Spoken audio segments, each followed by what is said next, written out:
The secret is finally out. After 80 years of legend and glory, we now know the shocking truth behind Britain's greatest engine company. Rolls-Royce, the manufacturer that built the most successful aircraft engine in history, would eventually collapse into bankruptcy and be torn apart by the British government. Before we dive into the catastrophic failures that almost caused the bankruptcy of the Rolls-Royce Merlin, make sure you hit that like button and subscribe.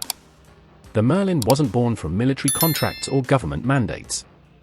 It came from corporate ambition and one man's ghost. Sir Henry Royce, the company's legendary co-founder, had died just 3 years earlier in 1933. But his obsessive standards for perfection influenced every blueprint, every calculation, every sleepless night in the Derby workshops. The project had a designation that whispered secrecy. PV-12. Private Venture 12. While other manufacturers chased quantity and played it safe, Rolls-Royce dared to pursue something far more dangerous. Absolute performance. What they created was a V12 liquid-cooled masterpiece. 12 cylinders arranged at precisely 60 degrees. Each piston stroke calculated. Every valve timing perfected. Every cooling passage designed to extract maximum performance from every drop of fuel. The supercharger was where engineering met insanity. A centrifugal compressor that could force-feed the engine with pressurized air, allowing it to maintain devastating power even at 16,000 feet, where the air grew thin and cold. At sea level, 1,030 horsepower.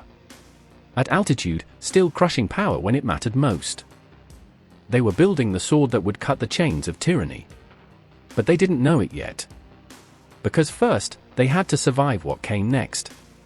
But here's what the history books won't tell you. The early Merlin engines weren't just unreliable. They were killers. The first production of Merlins died spectacular, terrifying deaths. Cooling systems that boiled without warning. Glycol lines that burst mid-flight.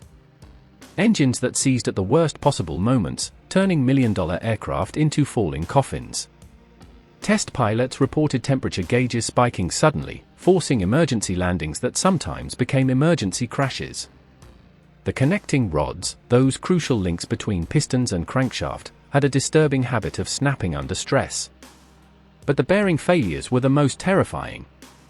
Picture this: you're flying at 300 miles per hour, 20,000 feet above enemy territory, when your engine suddenly seizes. No warning. No gradual loss of power. Just instant, deadly silence. This wasn't a mechanical failure.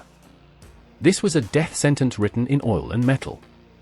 Engineers worked around the clock, driven by desperation that bordered on madness. They redesigned bearings, reformulated lubricants, tested cooling systems until their hands bled and their eyes burned.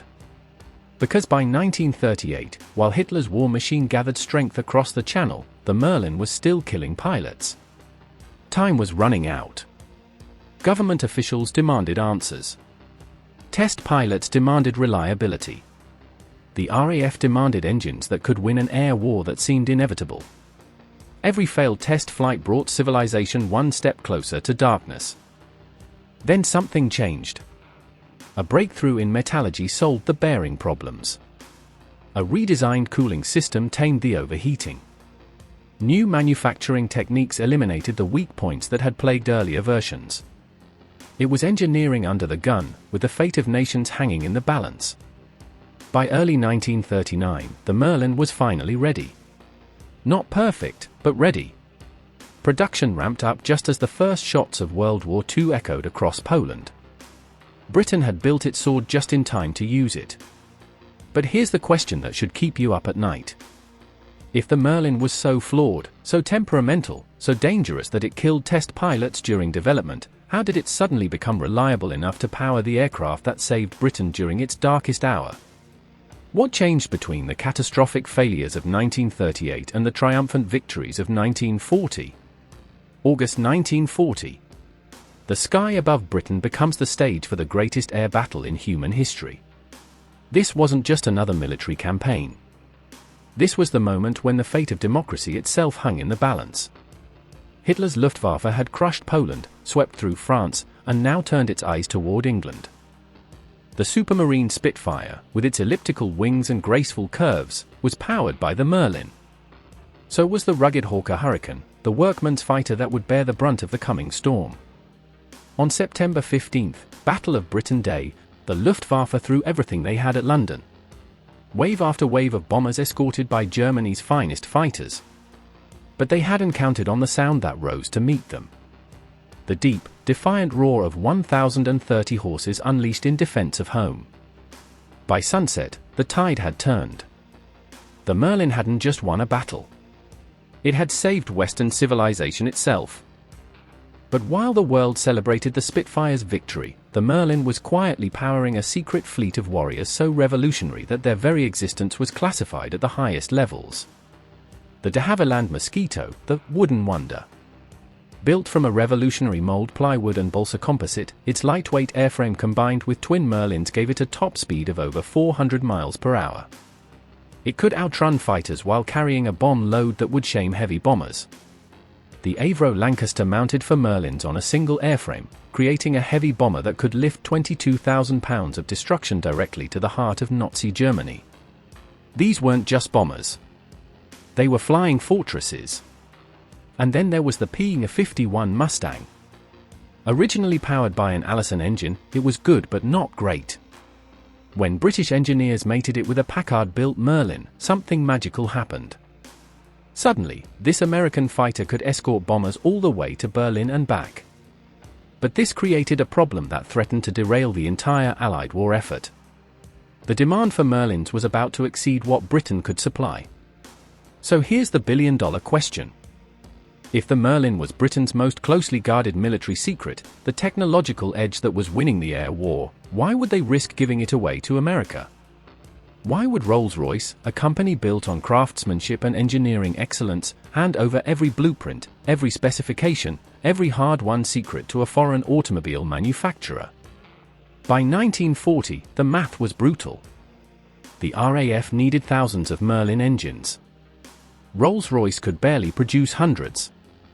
German bombers were strangling supply lines and bombing British factories nightly. Britain faced a terrible choice. Share their greatest secret with America, or watch the war slip away. The solution was as brilliant as it was risky. Give Packard Motor Car Company complete access to Merlin's most closely guarded secrets. Every blueprint. Every metallurgical specification. Every hard-won engineering lesson. It was industrial espionage in reverse. When British engineers arrived in Detroit with their carefully guarded blueprints, they discovered a problem that threatened the entire program. Every British measurement was in fractions of inches. American tooling worked in thousandths. Every tolerance had to be converted. Every specification recalculated. The cultural differences ran deeper than anyone expected. British craftsmen, trained in traditions dating back centuries, valued individual perfection over quantity. American workers, shaped by Henry Ford's revolution, believed that consistent quality at a massive scale was the only path to victory. The first Packard-built Merlins were disasters. Pistons seized during testing. Bearings disintegrated under load. Cooling systems burst at the worst possible moments. American assembly line workers, accustomed to building cars, struggled with the precision demanded by aircraft engines. But instead of giving up, both cultures evolved. British engineers shared secrets they'd guarded for decades, teaching American workers the subtle arts of precision machining and quality control. American manufacturers introduced production techniques that British factories had never imagined. Slowly, painfully, the Packard Merlin emerged as something even better than the original. American metallurgy improved the alloys. Mass production techniques reduced manufacturing variations. Quality control systems caught problems before they became failures. By war's end, Packard had produced over 55,000 Merlins. More than Rolls-Royce ever built. These engines powered the P-51 Mustangs that swept German fighters from the skies and made the final victory possible. By 1945, the Merlin had become the most successful aircraft engine in history. Over 160,000 units were produced across 2 continents. It powered the aircraft that won the Battle of Britain, destroyed Nazi industry, and dominated the skies. Rolls-Royce stood at the pinnacle of engineering excellence. The company that had gambled everything on a private venture now held legendary status. Military contracts flooded in. Merlin's reputation opened doors to jet engine development. The future seemed limitless. The Merlin was more than a product. It was proof that British engineering could still rule the world. And that's exactly what destroyed them. But if Rolls-Royce had just won World War II, if their engines had saved democracy itself, if military contracts were flooding in and their reputation had never been higher, how could they possibly face disaster? How does a company go from legendary status to near bankruptcy in less than a decade? What could possibly go wrong when you've just built the most successful engine in history? Here's the twist that nobody saw coming. Whispers, the corporate culture that created the Merlin's perfection, became Rolls-Royce's fatal weakness. Because when the guns fell silent in 1945, the world changed overnight. Jet engines were the future. Propeller-driven aircraft were relics. Rolls-Royce was not blind to this. They were pioneers, building some of the world's first operational jet engines like the Welland and Derwent during the war itself. But the company had built its identity and manufacturing philosophy around the bespoke, craftsman-built excellence of engines like the Merlin. While competitors like Pratt & Whitney and General Electric leveraged American mass-production know-how, Rolls-Royce's deep-rooted culture of perfectionism struggled to adapt to the new economic realities of the jet age. The transition to civilian aviation revealed a harsh reality. Airlines wanted jets, not propeller-driven aircraft. Military contracts dried up as nations demobilized. Surplus Merlins flooded the market, making new production economically impossible. Rolls-Royce tried to adapt. They developed the Griffon, an enlarged Merlin variant. They modified existing engines for air racing and civilian transport. The Avro York, powered by 4 Merlins, became a part of the backbone of post-war British aviation. But their future lay with jets like the Dart turboprop and the Avon turbojet, which were successful but faced fierce competition. These were delaying tactics, not solutions. Financially, the company was caught in a trap.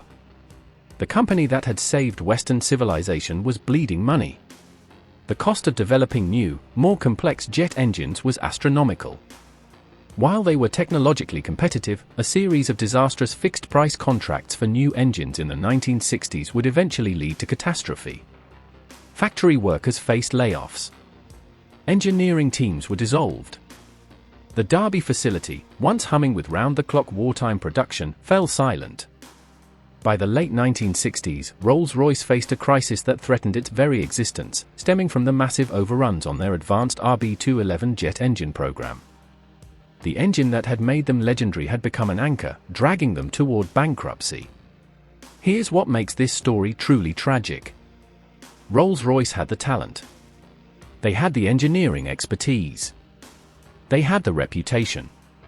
What they didn't have was the financial resilience and organizational flexibility to survive a single, massive bet on the future going wrong.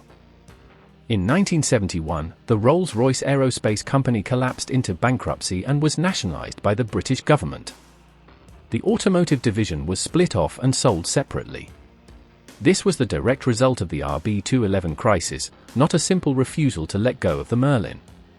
But the roots of the crisis lay in a culture and business model shaped by the Merlin era. The lesson is nuanced. The same meticulous, perfectionist engineering that created a world-beating piston engine struggled in an era of complex, cost-sensitive, mass-produced jet engines and high-stakes corporate finance. In theory, Rolls-Royce should have seen this coming. The jet age wasn't a surprise. Frank Whittle had demonstrated the first jet engine in 1937, and Rolls-Royce helped bring it to production. The writing was on the wall. But companies, like nations, can become prisoners of their own success. The Merlin had been so good, so profitable, so utterly dominant that abandoning it felt like betrayal. How do you walk away from the engine that saved civilization?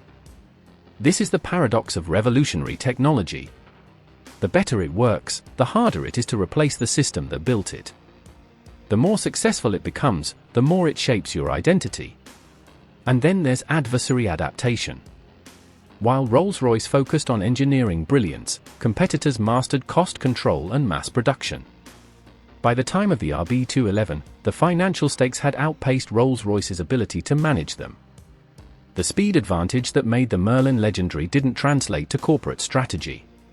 In the race to dominate jet propulsion, Rolls-Royce was ultimately bankrupted by its own ambition. And in technology, running out of money means you don't get to finish the race. Whether Rolls-Royce could have avoided this fate depends on three interlocking factors. The first is financial and managerial modernization. If company leadership had built a financial structure as robust as their engineering, they might have weathered the RB211 storm. The second factor is evolving the craftsman culture. Rolls-Royce needed to marry its legendary perfectionism with the scalable, repeatable processes of the new age. This cultural shift proved elusive. The third and most decisive factor concerns government and corporate relations. Dependence on government contracts with fixed price terms left them catastrophically exposed to cost overruns. In that sense, the Merlin didn't just power aircraft. It powered a corporate culture and a public expectation that ultimately could not be sustained in a changed world. But here's something remarkable. Even today, almost 80 years after Merlin saved Britain, restored aircraft powered by these magnificent engines still take to the skies. At air shows around the world, we can still hear that distinctive sound. The deep, powerful growl that once meant salvation for millions. The Merlin transcended its original purpose. It became immortal, even as the company that built it fell from grace. Museum pieces and flying artifacts remind us that some technologies are so perfectly suited to their moment that they achieve a kind of timelessness. But this immortality is bittersweet. The Merlin lives on in museums and air shows precisely because it belongs to history, not the future.